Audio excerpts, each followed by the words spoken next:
अस्सलाम वालेकुम, कैसे हैं आप सब? ठीक हैं। तो आज जैसा कि पीसीबी सिलेक्शन कमेटी की तरफ से जो है वो वन डे और T20 स्क्वाड का जो है वो अनाउंसमेंट की गई है। तो उसमें जो प्लेयर्स रिटेन हुए हैं अफ़गानिस्तान की सीरीज़ पे जो खेले थे, और जो न्यू प्लेयर्स ऐड हुए हैं, और न्यू प्लेयर्स वही ऐड हुए हैं जो कि पाकिस्तान के बड़े बड़े प्लेयर हैं बड़े बड़े नाम हैं पाकिस्तान, उनको वापस लाया गया। तो जो स्क्वाड है उस पर आज बात करते हैं कि पाकिस्तान के स्क्वाड में कौन से प्लेयर्स शामिल किए गए हैं और किन को जो है वो ड्रॉप किया गया है।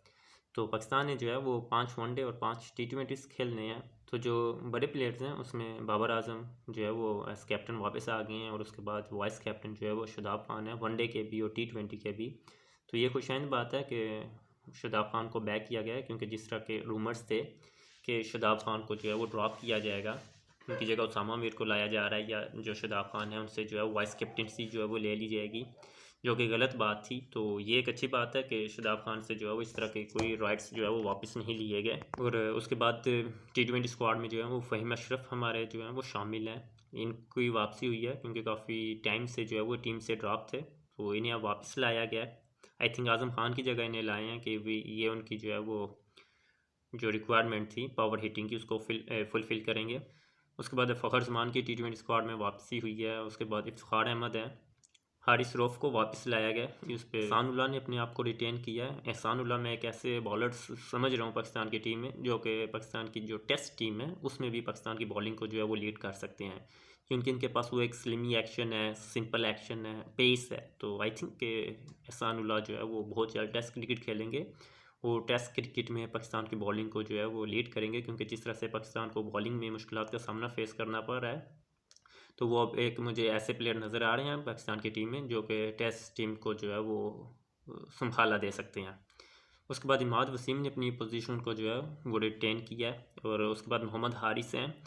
काफ़ी खुशी हुई है कि मोहम्मद हारिस पे जो है वो बिलीव इंटरेस्ट जो है वो शो किया गया है और उसको टीम में रखा गया है, क्योंकि जिस तरह से वो अपनी विकेट्स को थ्रो कर रहे हैं तो वो बहुत ही गलत है। इंटरनेशनल लेवल पे आप इस तरह से अपनी विकेट्स को थ्रो नहीं कर सकते। ये एक बात बिल्कुल ठीक है कि वो एक बहादुरी वाली अप्रोच दिखाई दे रहे हैं, लेकिन बहादुरी में और बेवकूफ़ी में एक माइनर सा फ़र्क होता है जिसको आपने समझना होता है। मैं आपको ये समझा देता हूँ कि बहादुरी और बेवकूफ़ी में फ़र्क है। बेवकूफ़ी ये है कि जब कोई एक अच्छा बॉलर आपके अगेंस्ट एक अच्छी तगड़ी बॉलिंग कर रहा हो, उसने आपकी 1-2 इनिशियल विकेट्स ले ली हों पावर प्ले में, तो आपको चाहिए कि आप उस बॉलर को रिस्पेक्ट दो। मैं तो वैसे भी इस चीज़ पे बिलीव करता हूँ कि क्योंकि इंटरनेशनल टीम में तो हमेशा ही अच्छे बॉलर्स होते हैं, तो आपको उन बॉलर्स को जो है वो रिस्पेक्ट देनी चाहिए, क्योंकि न्यू बॉल होता है, कंट्रोल मुश्किल होता है। तो कहीं न कहीं बॉलर से मिस्टेक होती है और वो आपको 1-2 ओवर में जो है वो लूज़ बॉल्स देते हैं, जिसे आपने पुट अवे करना होता है। ओके, क्योंकि अगर उस बॉलर का आज दिन है, वो अच्छी बॉलिंग कर रहा है, तो उसको रिस्पेक्ट दो, उसको जाने दो, दूसरे बॉलर को अटैक करो, और वही बॉलर जब आखिरी ओवर करने आएगा तो आप सेटल हो गए, तो आप उस पे 20 से 25 रन तक भी ले सकते हो। और अगर इस मैच में नहीं तो अगले मैच में उस पे जो है वो उसको जो है वो टारगेट करो।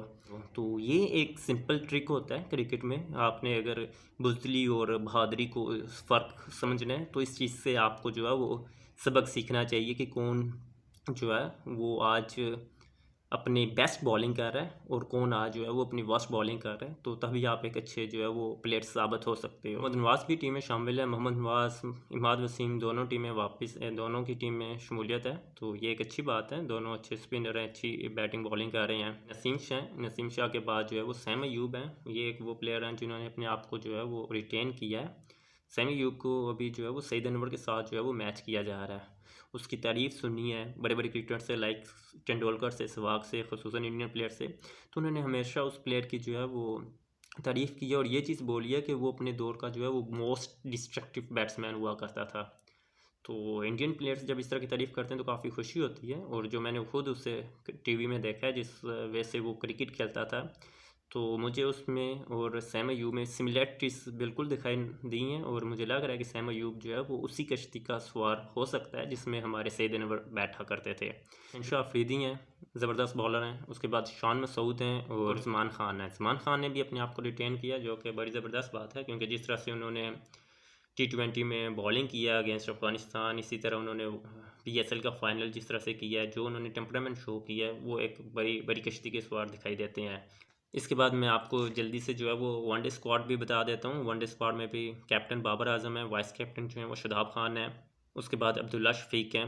अब्दुल्ला शफीक को T20 से ड्रॉप किया गया और वनडे में शामिल किया गया। इसी तरह आज़म ख़ान को T20 से ड्रॉप किया गया। आज़म ख़ान उसने अपनी जो जगह है उसको ओन किया था, एक ज़बरदस्त जो है वो पावर हिटिंग डिस्प्ले करके PSL में, लेकिन अभी फिर उसे ड्रॉप कर दिया गया, जो कि नाइंसाफ़ी है, क्योंकि आज़म ख़ान को ड्रॉप किया गया, तैयब ताहिर को ड्रॉप किया गया है। इन्होंने अच्छी परफॉर्मेंसेस दी हैं डोमेस्टिक में भी, PSL में भी और अदर लीग्स में भी, और आपने इन्हें जो है वो एक मुश्किल हालात में डाला था, एक मुश्किल इम्तहान दिया था जिससे अनफॉर्चुनेटली ये पास नहीं कर सके, लेकिन इसका मतलब ये नहीं था कि आप उन्हें ड्रॉप कर दें।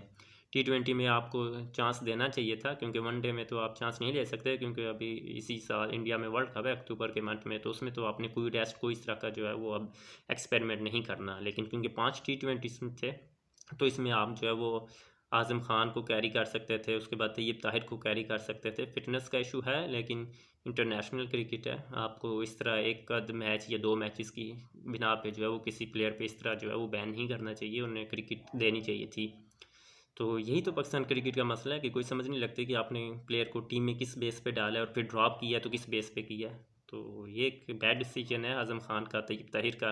बाद वनडे में जो है वो फ़खर ज़मान है, उसके बाद फ़खर ज़मान के बाद हारिस रऊफ़ हैं, उसके बाद हारिस सुहेल की टीम में वापसी हुई है। ये अमूमन वर्ल्ड कप जब आने वाला होता है तो एकदम अचानक से जो है वो टीम में आ जाते हैं, बड़े टेक्निकली साउंड प्लेयर हैं। शाहिद अफरीदी ने इनका कम बैक करवाया है और एक बहुत ज़बरदस्त क्रिकेटर हैं। उसके बाद एहसानुल्लाह को वनडे में डाला गया है। उसके बाद इमामुल हक हैं, no doubt Imamul Haq deserve करते हैं, सेकंड और थर्ड पोजीशन है उनकी वनडे रैंकिंग में। मोहम्मद नवाज़ हैं, मोहम्मद रिजवान हैं, मोहम्मद वसीम जूनियर हैं। ये एक लकी गाय है जो हर दफ़ा अपनी कहीं ना कहीं T20 में तो नहीं है लेकिन वनडे में है, कहीं ना कहीं अपनी जो है वो टीम में शमूलियत इख्तियार कर ही रखते हैं। पीछे टेस्ट भी इन्हें खिलाया गया है, वनडे में T20 में इस तरह की इनकी परफॉर्मेंसेस तो नहीं है, लेकिन सब हाउ मैनेज कर लेते हैं, अपनी पोजीशन को रिटेन कर लेते हैं। उसके बाद नसीम शाह, सलमान अली आगा ने न्यूजीलैंड के खिलाफ जो वनडे सीरीज़ हुई थी वो काफ़ी अच्छी परफॉर्मेंसेस दी थी। शहनशाह अफरीदी हैं, शान मसूद हैं और उसके बाद उसामा अमीर हैं। उसामा अमीर भी एक ज़बरदस्त एडिशन है, फ्यूचर में जो है वो पाकिस्तान को एज एन ऑलराउंडर ये जो है वो कैरी कर सकते हैं। जिस तरह से 6 हिटिंग है इनके पास एबिलिटीज़, पावर हिटिंग अच्छी करते हैं, स्ट्राइक रोटेट अच्छी करते हैं, तो मैं इसको एज अ ऑलराउंडर लेता हूँ। शहनशाह अफरीदी भी अब तो ऑलराउंडर बन चुके हैं। तो ओवरऑल पाकिस्तान की जो वो फुल स्ट्रेंथ स्क्वाड है, और न्यूजीलैंड की क्योंकि उस तरह से मेन प्लेयर्स कुछ शामिल नहीं है, जैसा कि ट्रेंट बोल्ट हो गया, विलियमसन हो गए, तो पाकिस्तान को ये सीरीज़ जो है वो डोमिनेट करना चाहिए अगेंस्ट न्यूजीलैंड, और एक अच्छे मार्जिन से जो है इस सीरीज़ को जीतना चाहिए। वीडियो को देखने का बहुत शुक्रिया। अगर पसंद आए तो लाइक कीजिएगा, सब्सक्राइब कीजिएगा और अपना बहुत सारा ख्याल रखिएगा। अल्लाह हाफिज़।